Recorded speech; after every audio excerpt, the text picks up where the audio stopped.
السلام علیکم مائی YouTube family, امید کرتی ہوں آپ سب خیریت سے ہوں گے اور اللہ کے کرم سے ہم سب بھی بالکل ٹھیک ہیں۔ اللہ ہم سب کو کورونا جیسی موذی مرض سے بچائے، آمین آمین۔ جیسا کہ ہم نے پچھلی ویڈیو میں سورہ بقرہ کا پہلا رکوع کو ترجمے اور تفسیر کے ساتھ پڑھا تھا، آج ہم دوسرے رکوع کو ترجمے اور تفسیر کے ساتھ پڑھیں گے۔ اگر آپ میرے چینل پر نئے ہیں تو میری ویڈیو کو لائک کریں، شیئر کریں، میرے چینل کو سبسکرائب کریں اور بیل آئیکن کو پریس کرنا نہ بھولیں۔ چلیے سورہ بقرہ کو ہم سٹارٹ کرتے ہیں۔ اعوذ باللہ من الشیطان الرجیم،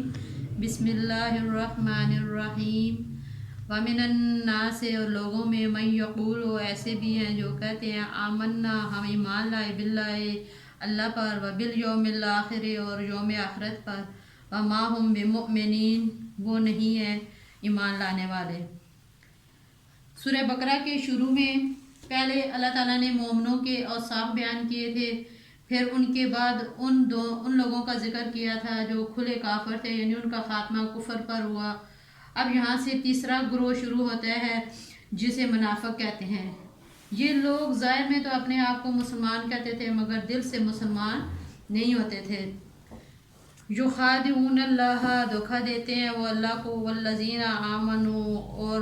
ایمان والوں کو، وما یخدعون، اور نہیں وہ دھوکہ دیتے، الا انفسہم، مگر اپنے آپ کو،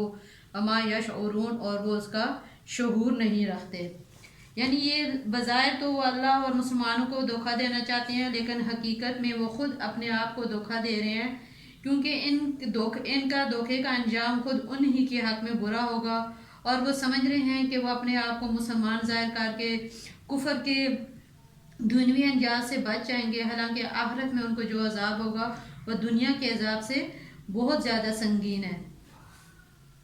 فی قلوبہم مرض، ان کے دلوں میں بیماری ہے، فزادہم اللہ مرضا، پس اللہ نے بڑھا دیا ان کے مرض کو، ولہم عذاب علیم،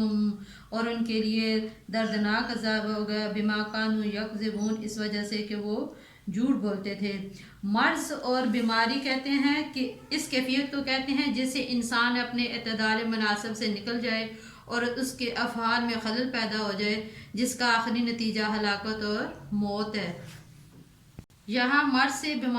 سے مراد ہے حسد ہے، کہ یہ وہ اسلام اور مسلمانوں سے حسد کرتے تھے، تو اللہ تعالیٰ نے ان کے اس مرض کو اور زیادہ بڑھا کر اسلام اور مسلمانوں کو ترقی دینا شروع کر دی۔ وَإِذَا قِيلَ لَهُمْ، جب کہا جاتا ہے ان سے، لا تفسدوا، نہ فساد کرو، فی الارض، زمین میں، قالوا، تو کہتے ہیں، انما نحن مصلحون، کہ ہم ہی تو اصلاح کرنے والے ہیں، الا، خبردار ہو جو، انہم هم المفسدون، یہی لوگ ہیں فساد کرنے والے، ولکن لا یشعرون، لیکن وہ اس کا شعور نہیں رکھتے۔ یعنی یہاں منافقوں کا اس کا ذکر کیا جا رہا ہے کہ منافقوں کا کہ وہ فساد کو اصلاح اور اپنے آپ کو مصلح کہتے تھے۔ قرآن کریم نے واضح کر دیا کہ فساد اور اصلاح صرف زبانی دعووں پر نہیں ہوتے، ورنہ کوئی بھی چور ڈاکو اپنے آپ کو مفسد کہنے کو تیار نہیں، بلکہ اس کا دار مدار اس کام پر ہے جو کیا جا رہا ہے۔ وہ فساد، اگر وہ فساد ہے تو کرنے والوں کو فساد ہی کہا جائے گا، خواہ اس کی نیت فساد کی نہ ہو۔ وَإِذَا قِيلَ لَهُمْ، جب ان سے کہا جاتا ہے، آمنوا، ایمان لو، کما، جیسے، آمن الناس، ایمان لائے لوگ، قالوا، کہتے ہیں، نؤمن، کیا ہم ایمان لائیں، کما، جیسے، آمن السفہاء، جیسے ایمان لائے بے وقوف، الا، خبردار ہو جو، انہم هم السفہاء ولکن لا یعلمون، کہ یہی لوگ بے وقوف ہیں اور وہ جانتے نہیں۔ یہاں پہ ناس سے مراد جو ہے صحابہ کرام ہے، یعنی اللہ ان سے کہتے ہیں کہ آپ ایسے ایمان لاؤ جیسے صحابہ کرام لائے ہیں، کیونکہ یہی ہیں جنہوں نے نزول قرآن کے وقت ایمان لائے تھے، اور اللہ کے نزدیک سب سے معتبر ایمان وہی ہے جو صحابہ کرام کی طرح ایمان کی طرح ہو، کہ صحابہ کرام کا ایمان ایک کسوٹی ہے جس پر باقی ساری امت کے ایمان کو پرکھا جائے گا۔ جو اس کسوٹی پر صحیح نہ ہوا، اس کو شرعاً ایمان اور ایسا کرنے والوں کو مومن نہیں کہا جائے گا۔ وَإِذَا لَقُوا الَّذِينَ آمَنُوا، اور جب ملتے ہیں ان لوگوں سے جو ایمان لائے، قالوا، کہتے ہیں، آمنا، ہم ایمان لائے، وَإِذَا خَلَوْا جب علیحدہ ہوتے ہیں اِلیٰ شَیَاطِینِہِم اپنے شیطانوں دوستوں سے قالوا کہتے ہیں اِنَّا مَعَکُمْ ہم تو تمہارے ساتھ ہیں اِنَّمَا نَحْنُ مُسْتَهْزِئُونَ ہم تو ان کے ساتھ جو ہے مذاق کر رہے تھے اللہ یستہزئ اللہ ان سے بہم اللہ ان سے مذاق کرتا ہے ویمدہم اور ان کو مہلت دیتا ہے فی طغیانہم یعمہون کہ وہ سرکشی میں بھٹکے رہیں۔ اس آیت میں اللہ تعالیٰ منافقوں کے نفاق اور دو روحی کا ذکر کر رہے ہیں کہ یہ لوگ جب مسلمانوں سے ملتے تھے تو کہتے تھے کہ ہم مومن مسلمان ہیں، اور جب اپنی قوم کے کافر لوگوں سے ملتے تھے تو کہتے تھے ہم تو تمہارے ساتھ ہی ہیں، ہم تو مسلمانوں کے ساتھ محض مذاق کر رہے ہیں اور ان کو بیوقوف بنا رہے ہیں۔ تو اگلی آیت میں اللہ تعالیٰ ان کے اس احمقانہ گفتگو کا جواب دے رہے ہیں کہ یہ بے شعور لوگ سمجھتے ہیں کہ ہم مسلمانوں سے مذاق کر کے ان کو بیوقوف بنا رہے ہیں، اب اللہ ان کو اپنے حلم و کرم سے ان کو ڈیل دے کر ان سے مذاق کر رہے ہیں۔ ظاہر میں کسی عذاب کے نہ آنے سے وہ اور غفلت میں پڑ گئے اور اپنی سرکشی میں بڑھتے چلے گئے، یہاں تک کہ ان کا جرم سنگین ہو گیا اور پھر وہ دفتن پکڑ لیے گئے۔ اولئک الذین اشتروا الضلالۃ یہی ہیں وہ لوگ جنہوں نے خرید لی گمراہی بالہدی ہدایت کے بدلے میں، فما ربحت تجارتہم پس نہ فائدہ دیا ان کی تجارت نے ان کو، وما کانوا مہتدین اور نہ وہ ہدایت پر تھے۔ یہاں پہ اللہ تعالیٰ ان منافقوں کے اس حال کا ذکر کر رہے ہیں کہ انہوں نے اسلام کو بھی بہت قریب سے دیکھا اور کفر میں تو وہ پہلے ہی مبتلا تھے، اب کفر اور اسلام کو دیکھنے سمجھنے کے بعد انہوں نے اپنی ذلیل دنیاوی غرض کی خاطر اسلام کے بدلے کفر کو ترجیح دی۔ ان کے اس عمل کو قرآن نے تجارت کا نام دیا کہ ان کی تجارت ان کے کام نہ آئی اور ایک بہترین چیز ایمان کے بدلے انہوں نے ایک تکلیف دہ چیز کفر کو خرید لیا۔ مثلہم کمثل الذی استوقد نارا مثال ان کی ایسی ہے جیسے ایک شخص نے آگ جلائی ہو، فلما جب اضاءت روشن ہو گیا ما حولہ اس کا ارد گرد، ذہب اللہ تو لے لیا اللہ نے بنورہم ان کی روشنی کو، وترکہم اور چھوڑ دیا ان کو فی ظلمات لا یبصرون اندھیروں میں کہ وہ کچھ دیکھ نہ سکیں، صم بکم عمی فہم لا یرجعون بہرے ہیں گونگے ہیں اندھے ہیں پس وہ اب نہیں لوٹیں گے۔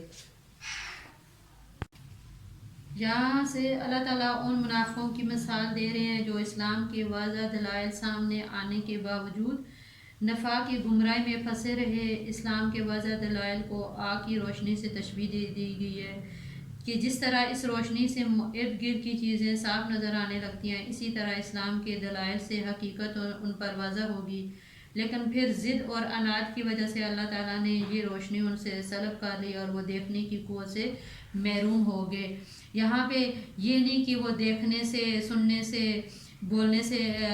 گونگے اندھے بہرے تھے، بلکہ حق کے گونگے اندھے بہرے تھے کہ اللہ نے کہا کہ اب یہ کبھی بھی اسلام کی طرف نہیں لوٹیں گے۔ او کصیب من السماء یا بارش ہو رہی ہو آسمان سے، فیہ ظلمات ورعد وبرق کہ اس کے ساتھ اندھیرے ہوں، کڑک ہو اور چمک ہو، یجعلون ڈال دیتے ہیں اصابعہم اپنی انگلیاں فی آذانہم اپنے کانوں میں، من الصواعق کڑک کے ڈر سے، حذر الموت اور موت کے ڈر سے، واللہ محیط بالکافرین اور اللہ نے احاطہ کیا ہوا ہے کافروں کا۔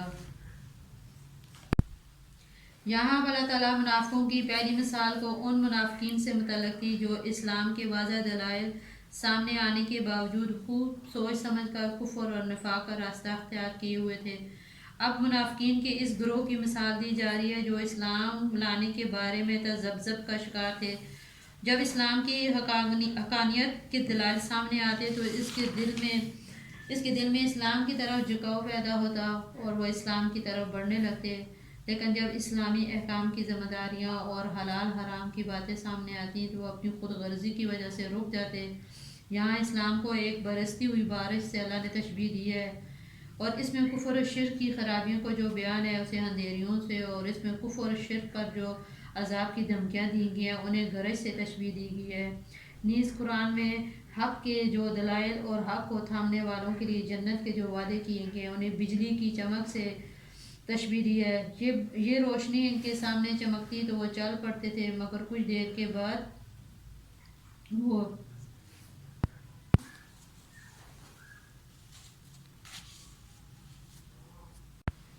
یکاد البرق قریب ہے کہ یہ چمک یختف اچک لے جائے گی ابصارہم ان کی آنکھوں کو، کلما جب کبھی اضاء لہم یہ بجلی روشن ہو جاتا ہے، ماشوا فیہ تو اس میں وہ چلنے لگتے ہیں، وَإِذَا أَظْلَمَ اور جب چھا جاتا ہے علیہم ان پر اندھیرا، قاموا تو کھڑے ہو جاتے ہیں، وَلَوْ شَاءَ اللَّهُ اور اگر اللہ چاہتا، لَذَهَبَ